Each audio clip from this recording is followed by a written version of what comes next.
So, winter golf, freezing, but it's actually quite a nice day. So, what should you guys do if you're playing some golf throughout the winter?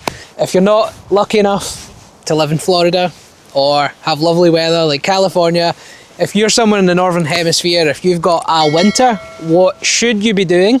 What should you consider when you're playing golf? Because there are some things that are going to be different. First of all, let's take it for a start. We're layered up. We've got lots of layers on. It's freezing. What definitely isn't going to happen is you're definitely not going to hit the ball the longest.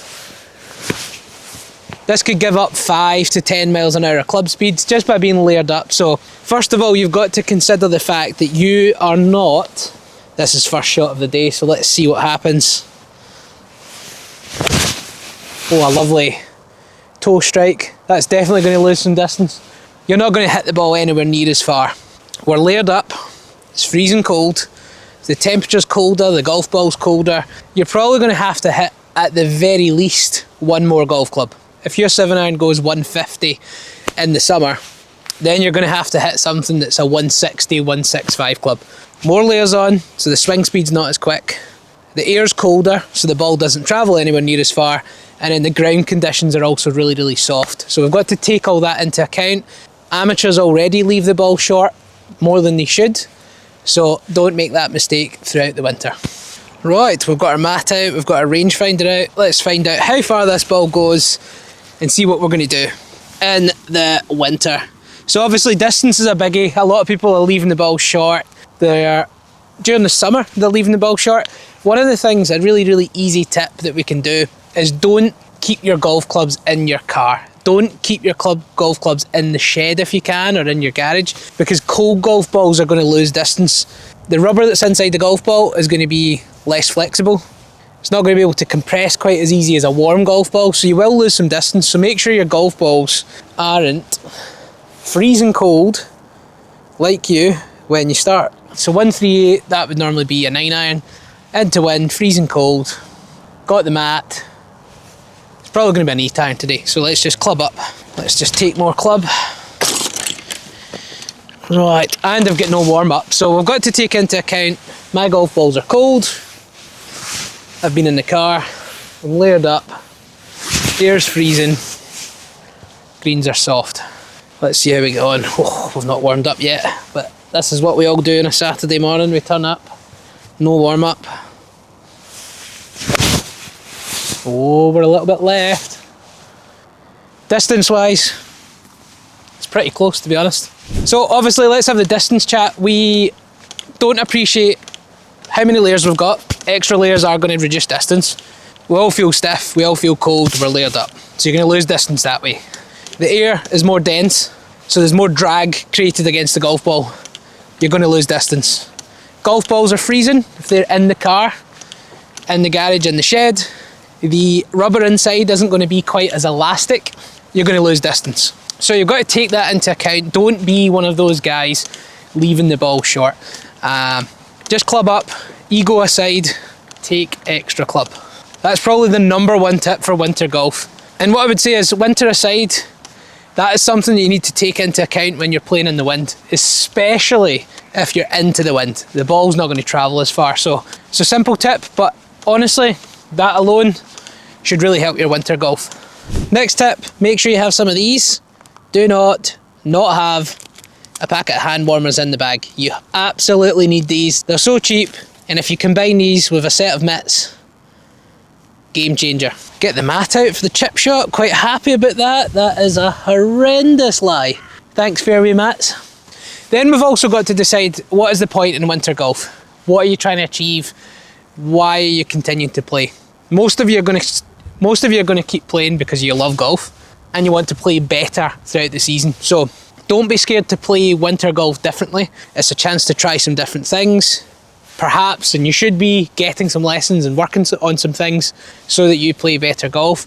So don't be scared to, if you duff a shot, throw another ball down, hit some different clubs that you don't normally use, try out some different things, work on a pre-shot routine, work on different things that are going to improve your golf. So, for example, this shot, we're not going to be too harsh on ourselves. We're on a mat. We're going to make a few practice swings. Let's not have any disturbance to the ground here.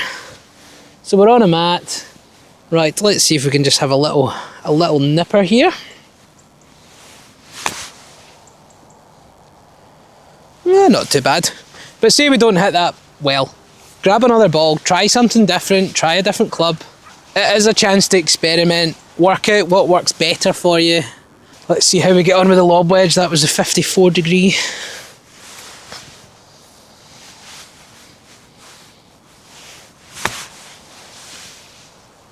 Oh, a little bit spinnier.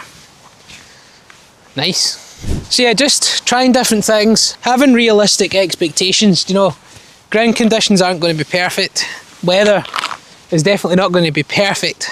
You might score okay, courses tend to be shorter, but if you don't, I wouldn't worry about it. It is a chance to do some good work for the upcoming season. Work on your routine, work on your green reading. Right, this is right to left. Again, we're outside 5 feet, it's winter. The chances of holing the putt are maybe a little bit lower, but what we can control is get a good solid routine.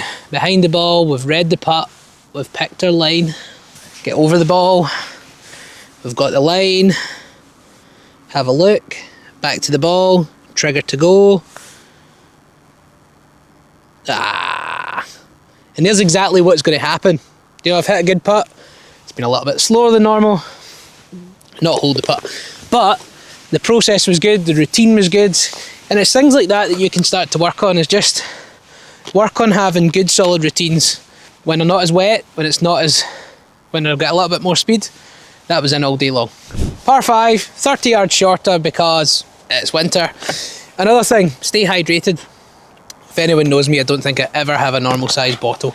But there absolutely is a correlation between hydration and how well you can score. If it's colder, it's really easy not to drink as much or have a ridiculous amount of coffee. So it absolutely is easy to get dehydrated. If we're dehydrated, especially on the back nine, probably going to make some poor decisions, probably going to lose concentration. So make sure you stay hydrated as much as you might not feel like you need some water. The chances are you probably do. Right, big dog out. Let's give this a little bit more of a smash. Oh my goodness. Do you know what annoys me about winter golf? And I do love golf, absolutely love golf, still love playing over the winter. See, putting mats and tees is so annoying. Right, wind behind, I'm going to give this an absolute smash. This should hopefully get me warmed up. Wind's down, wind's off the right. So back to routines again. One of the things that's helped me out so much, I probably did it about 5-10 years ago. There's a Vision 54 concept called Think Box, Play Box. So I always think winter mats are a good way to show you. So if we think of this mat here as the play box, this is where we spend very little time. We react to the target and we go. And if we think of another rectangle behind here, or square, think of this as the think box. So this is where we are going to think about what club are we going to use.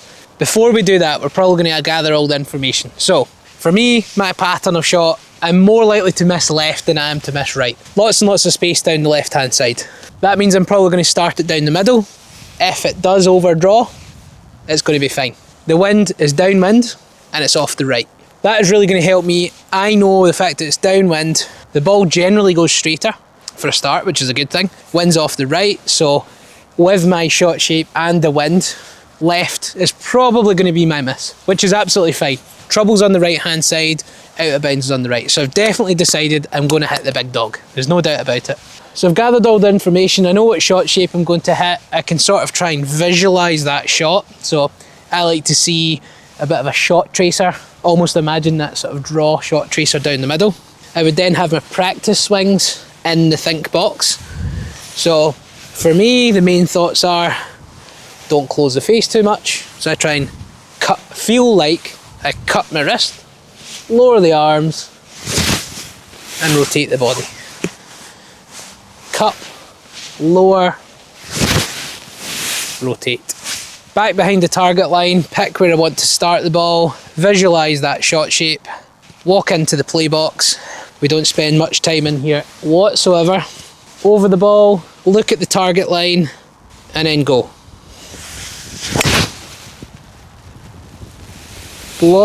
Pushed it a little bit, but with the draw shape, we've found ourselves just right of middle. Perfect.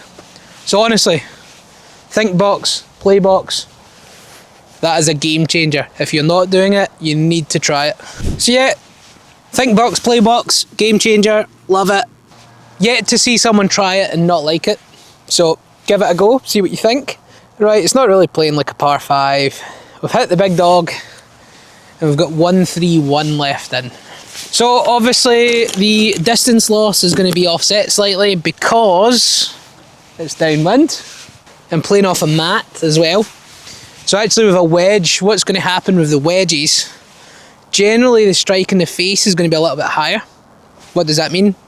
Yes, you might lose a bit of ball speed, but you're also going to drop a little bit of spin. And generally high launch, low spin is going to gain a little bit of distance. So what you might find is sometimes, because there's a chance of it jumping high in the face and the spin could be lost, you might find that you squeeze a little bit extra. But 1-3-1, I'm going to go pitch and wedge. Wind behind, I can really just make a big swing at it. Oh, the mat went further than the ball. On you go. Oh, a hole out on camera would have been nice. But what I would say is, it's a good time to think about what you're doing well, what you're not doing well. If you don't track your stats, start to track your stats. I've got Arcos, ShotScope does the same. And obviously with that information, you can then take that to a pro, go, here's what's going well, here's what I'm struggling with, this is the time to work on it. People think, speaking as a coach here, people think a lot of golfers get lessons in the winter, but they actually don't. My diary's definitely quieter in the winter than it is in the summer. It's busy, there's no doubt about it. Got a lot of people on plans, a lot of people who are really serious and totally educated on how to play good golf. They are coming in for regular lessons. But your average golfer, they react to bad golf. They'll play bad on a Saturday, they don't want to do it again the following Saturday, so they'll book a lesson during the week. Now is the time to work on your game. It's the best time to do it. There's no consequence really of bad golf. You're not playing medals. You can't really change your handicap. We've got winter rules. So, time to work on your game. Honestly, best time to do it. And you'll thank yourself for it once the season starts. Look at that, that was lovely. So I don't really know, I mean obviously it's a par 5, but it's not playing a par 5. Driver, pitch and wedge. Don't know whether to call that an eagle putt or a birdie putt. We'll take the eagle, hopefully. Pin out. Do not like putting with the pin in. I like fast play, but not pin in. Not from makeable distance. Right. It's pretty straight. In fact, do you know, there's another one. I was about to rush that. Take mud off the golf ball. Give it a clean. Just anytime you get the chance, do it, especially with longer shots. If, for example, there's a big chunk of mud on the left-hand side, what's going to happen is the ball is going to want to spin towards it. You're going to lose distance, the ball might not go quite as straight. Putting, it can obviously affect it. If you've got dimples that have got some mud inside them, that ball might not roll end over end quite as well as it should. So, sounds obvious, but do clean the ball whenever you get a chance. Same routine, still a small putt. Behind it, pick the line. We're in. Over the ball. Look, back, go. We'll take that. Not too bad. So there's some tips. There's definitely a few things. We're not going to hit the ball as far. If you've got time to warm up before you play, try and keep your golf clubs and your golf balls in a warmer environment, because especially on those first few holes, the ball will travel a little bit further. Ego aside, take more club. And then obviously it's such a good time to start to work on your game. Set yourself some goals for the year. What's ahead? What do you want to achieve from the season? Start taking some stats. What are you good at? What do you need to work on? If you're not sure, even after doing stats, maybe even pick your pro, ask your coach to go out and play a few holes with you. They'll be able to identify where you can take some shots off over the course of the season and start to build up some really good routines, because expectations have to be lower. Scores don't really matter. So start to get some good routines. Putting, good practice swings, think box, play box. Get prepared, have plenty of stuff in your bag. Mitts, hand warmers, extra layers, snoods, game changer. Everything's a game changer. But there's so many things that you can do, and that means you can still enjoy winter golf. Having those goals and having those things to work on is going to make it more enjoyable, and then come the season is going to make a big difference to your game. So those are some top tips. Give those a try. Comment down below if you've missed any winter tips. What do you do throughout the winter that really helps you out come the start of the season? If you don't have a coach and you would like to work on your game ready for the season, click the description link below. You'll see a Skillest link, which you'll see just here on the screen. Click that link, follow me, send me some swings, and we can start working on your game for the season. So there you go. This winter, this off season, whatever you may have, work on these things, and let's get you playing some better golf later in the year.